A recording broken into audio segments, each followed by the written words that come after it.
President Trump is wasting no time signing a flurry of executive orders on immigration that include the declaration of a national emergency on the southern border, an attempt to repeal birthright citizenship despite it being protected in the Constitution, and ending the CBP One app, a tool created to curb border crossings, among others.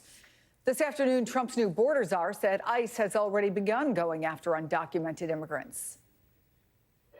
I wouldn't call them raids or target enforcement operations. They know exactly who they're looking for. They know pretty much where they'll find them.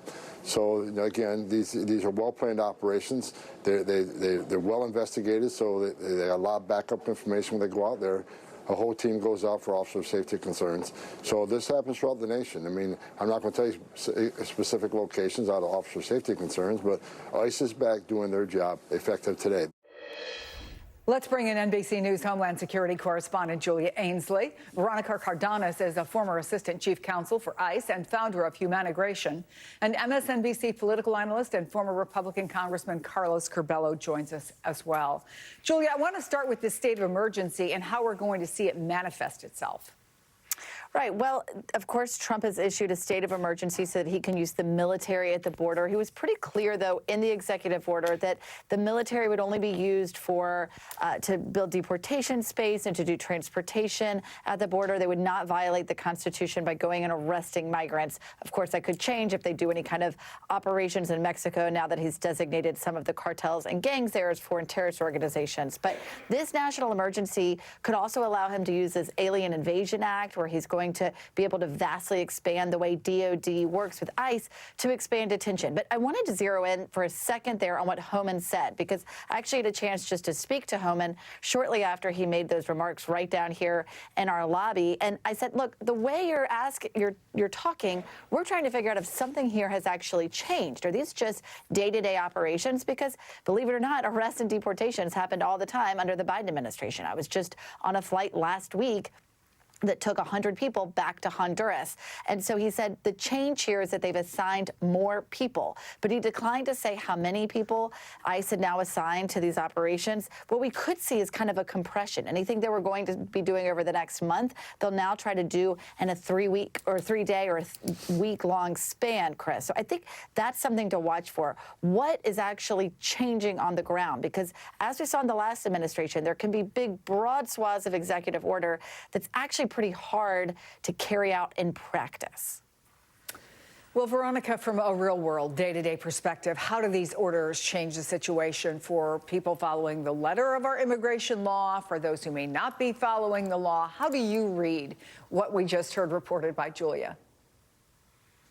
I think that one of the things I do want to point out is the way this is going to change. I think the investigations, the targeted approach that Homan had talked about, that has always been done. But I think what's going to change in this administration is the arrest of collaterals. And collaterals is anyone who is in the vicinity, who's in the area of these targeted investigations. And we have heard Homan state this before, that everyone should fear immigration. Everyone should fear this. And so what I believe they're going to do is make the conditions so harsh, so unjust, that migrants are just going to throw their hands up and voluntarily go home.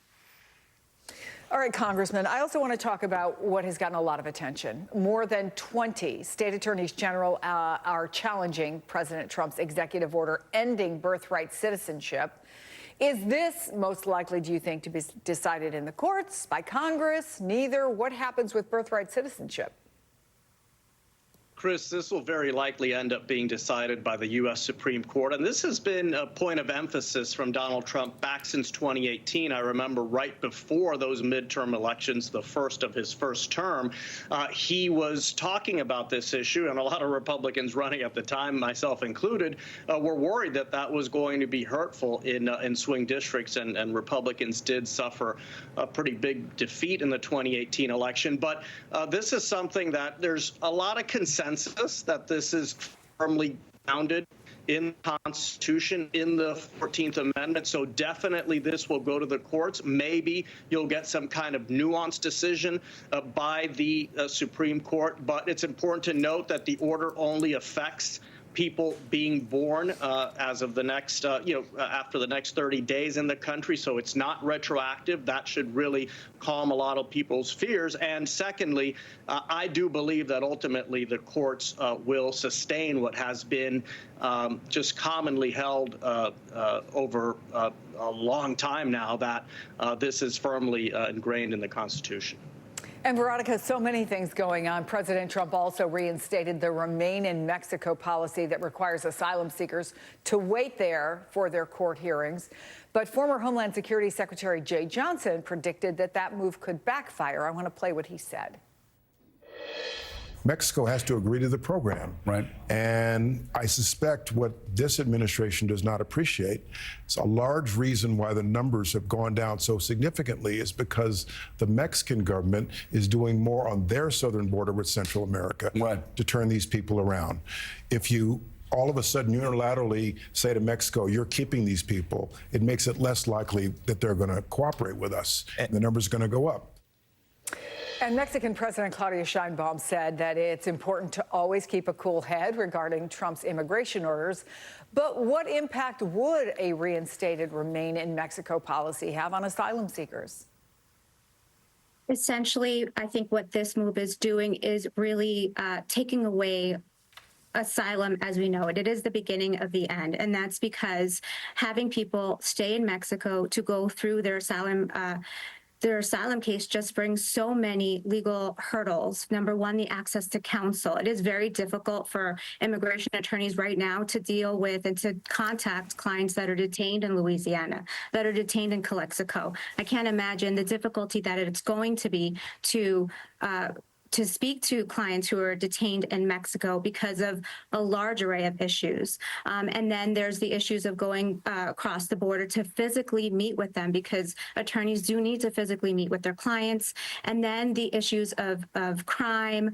A lot of these asylum seekers, they're so vulnerable, and they're being pushed into more vulnerable situations where they will be preyed by Mexican cartels. The women, the children, they will be sexually abused. And essentially, the U.S. government is just taking a step back from that and letting Mexico handle this. So I do agree with the statement that more people are going to try to come in and seek asylum from a safe place.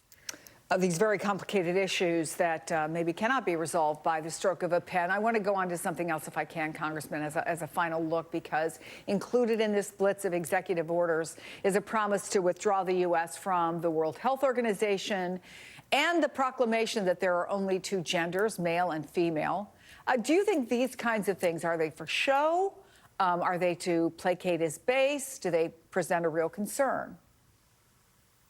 Look, Chris, of course there are concerns. If the United States starts withdrawing from international organizations, that means that we no longer have a voice at those organizations. Now, I will say these are wins for Donald Trump that I don't think have a very high cost here at home. I don't think there are a lot of people worried about whether or not we're in the World Health Organization. And I do think Republicans, and especially Trump, perceive that they are on offense when it comes to culture war issues. Republicans believe that this last election result confirms that most Americans are with them on culture issues. So I think they're going to keep pushing on this front. The question is how far they push, right? And we'll see in the 2026 elections if they have gone too far or not. But for right now, Republicans are very confident that most Americans support this push on the cultural front and this withdrawal from international organizations. Julia Ainsley, Veronica Cardenas, and Congressman Carlos Curbelo. More conversations to come. Thank you very much.